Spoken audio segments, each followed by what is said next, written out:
Beast और उनके सारे दोस्त जेल की हॉल में अपने बेस कैंप पर फिर से इकट्ठा हो गए थे।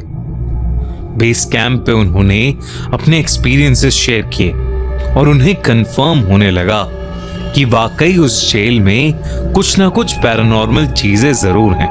इतने साफ सिग्नल मिलने की वजह से मिस्टर बीस्ट ने सोचा कि उन्हें उस जगह को थोड़ी और देर एक्सप्लोर करना चाहिए। मिस्टर बीस्ट ने सबसे कहा कि अब वो लोग उस हॉन्टेड जेल के अंदर हाइड एंड सीक खेलेंगे ताकि वो उस जेल की अलग अलग जगह पर जा पाएं।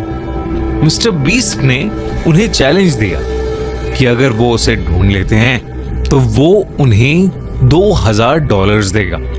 सब मान गए और मिस्टर बीस्ट जाकर जेल के एक रूम में छुप गया, लेकिन उसके दोस्तों ने उसे आसानी से ढूंढ लिया। फिर उसने डिसाइड किया कि वो सॉलिटरी कन्फाइनमेंट में जाकर छुपेगा, वही काल कोठरी जो उस पूरे जेल की सबसे डरावनी जगह मानी जाती है। वहां जाकर मिस्टर बीस्ट अपने रिएक्शंस रिकॉर्ड करने लगा। उसे सॉलिटरी कन्फाइनमेंट का रूम बहुत ज्यादा डरावना लग रहा था, क्योंकि उसमें एक पुराने लोहे का बिस्तर और एक गंदे टॉयलेट के अलावा एक रूह चीर देने वाली खामोशी थी। जैसे ही उसने वीडियो कट किया, उसे एक अजीब सी उदासी महसूस होने लगी और अचानक से उसे एक बहुत ही गंदी बदबू आने लगी। उसे ऐसा लग रहा था कि जैसे कोई जानवर सड़ रहा हो। मिस्टर बीस्ट इस जगह के बारे में सोच ही रहा था, लेकिन इतने में ही उसे डोर से किसी का अपना नाम कहने की आवाज आई। Please save me Jimmy. उसने सोचा कि उसके दोस्तों ने उसे फाइनली ढूंढ लिया, तो वो सेल के एक कोने में चला गया और मुड़कर बैठ गया ताकि वो उन्हें डरा सके। तभी उसे वो आवाज फिर से सुनाई दी, लेकिन इस बार वो आवाज उसके कानों के पास से आ रही थी, जो कह रही थी, please save me Jimmy, help me. कोई मिस्टर बीस्ट से उसे बचाने की मदद मांग रहा था। मिस्टर बीस्ट को पहले तो अपने कानों पर बिल्कुल भी विश्वास नहीं हुआ, लेकिन फिर उसे लगने लगा कि जैसे उस काल कोठरी में उसके अलावा वहां कोई और भी मौजूद है। लेकिन जब उसने नाइट विजन कैमरा से देखा तो वहां कोई नहीं था, लेकिन वो आवाज अभी भी आ रही थी, Jimmy please help me please. Mister beast को आवाज क्लियरली सुनाई दे रही थी और उसे ऐसा भी लग रहा था कि कोई इनविजिबल शक्ति उसके आसपास खड़ी है। इन सब से मिस्टर बीस्ट बहुत ज्यादा डर चुका था।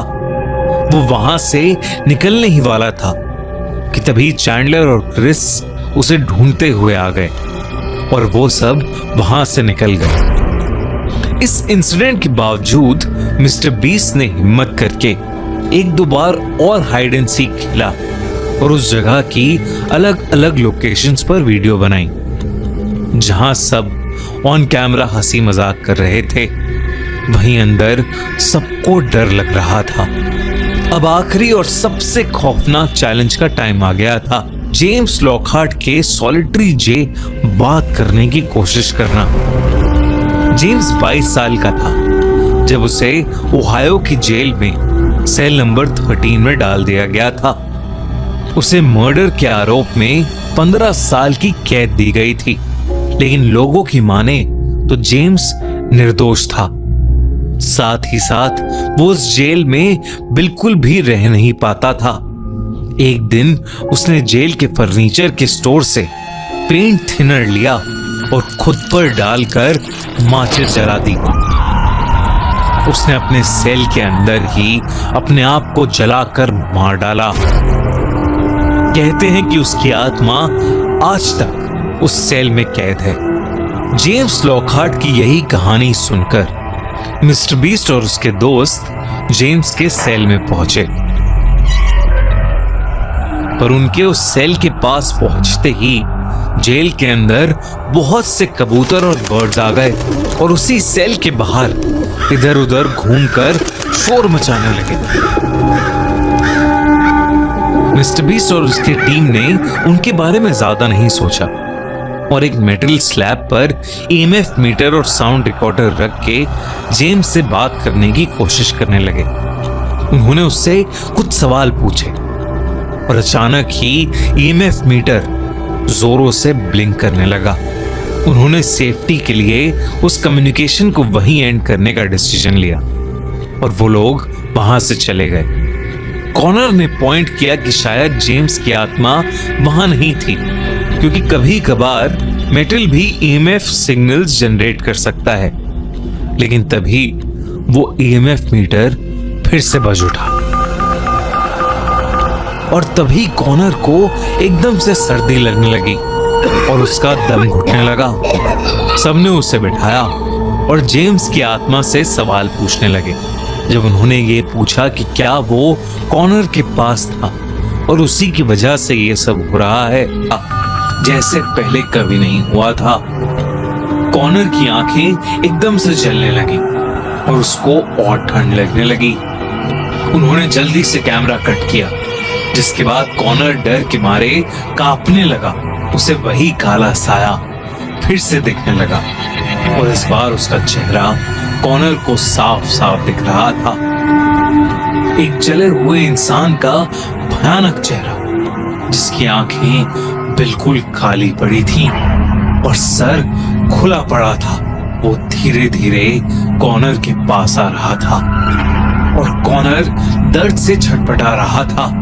ये सब देखकर मिस्टर बीस्ट ने डिसाइड किया कि अब वो बाकी रात हॉल में ही बिताएंगे और कुछ ही घंटों में सुबह हो जाएगी तो वो वहां से निकल जाएंगे।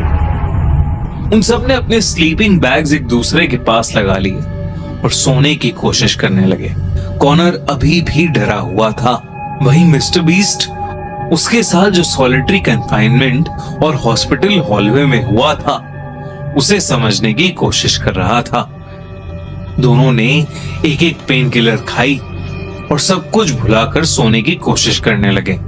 तारिक सबका एक सोने वाला शॉट लेकर जैसे ही सोने जाने वाला था, तभी एकदम से बंद वॉकी टॉकी अपने आप से फिर से बज उठा। उस वॉकी टॉकी से एक अजीब सी आवाज आई। मैं जेम्स हूँ, मुझे प्लीज इस कैद से निकालो, हेल्प मी। ये आवाज आते ही वॉकी टॉकी अपने आप स्विच ऑफ हो गया। तारिक पूरी रात डर के मारे सो नहीं पाया। अगली सुबह उन्होंने वीडियो खत्म की और घर चले गए। मिस्टर बीस्ट ने वीडियो में कुछ एविडेंसेस रखे और कुछ वो रिकॉर्ड ही नहीं कर पाए, क्योंकि उन्हें समझ ही नहीं आ रहा था कि वो सब सच में हुआ था या उनका दिमाग उनके साथ खेल खेल रहा था। आपको क्या लगता है, ये सब सच था? क्या सच में ओहायो प्रिजन हॉन्टेड है? और क्या कभी आप ऐसा कोई हॉरर चैलेंज करेंगे? हमें कमेंट्स में जरूर बताइए।